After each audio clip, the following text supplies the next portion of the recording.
Dia mengubur peluru ke dalam tanah dan mengubahnya menjadi ranjau darat yang dipicu oleh tekanan. Setelah itu ia mengumpulkan lebih banyak peluru, lalu dengan hati-hati mengeluarkan bubuk mesiu di dalamnya untuk membuat bahan peledak yang lebih kuat.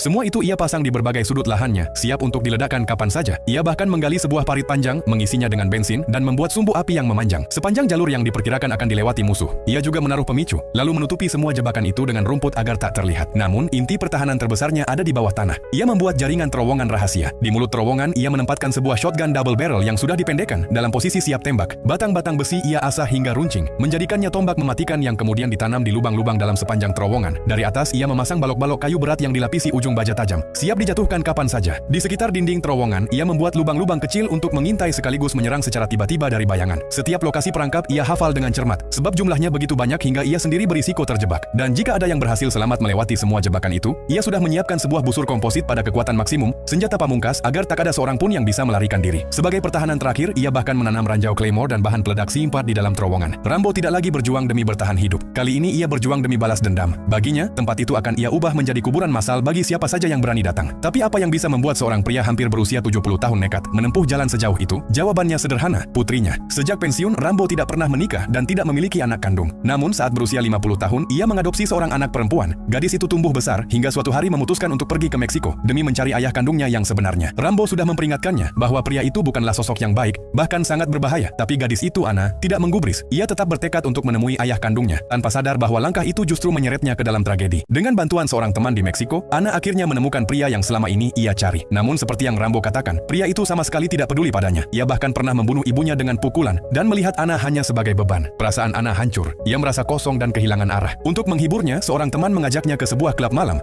Tapi di sanalah mimpi buruk dimulai. Seorang pria asing diam-diam memasukkan obat bius ke dalam minumannya. Saat Ana terbangun, ia mendapati dirinya berada di markas perdagangan manusia, terjebak di dalam kegelapan penyiksaan yang mengerikan. Hari demi hari berlalu, namun ia tak pernah kembali. Sementara itu, Rambo semakin gelisah. Ia merasakan ada sesuatu yang salah. Hingga akhirnya ia memutuskan untuk bertindak. Dengan senjata di tangan dan mobil yang siap melaju, ia menyeberang menuju Meksiko, siap berperang demi menyelamatkan putrinya.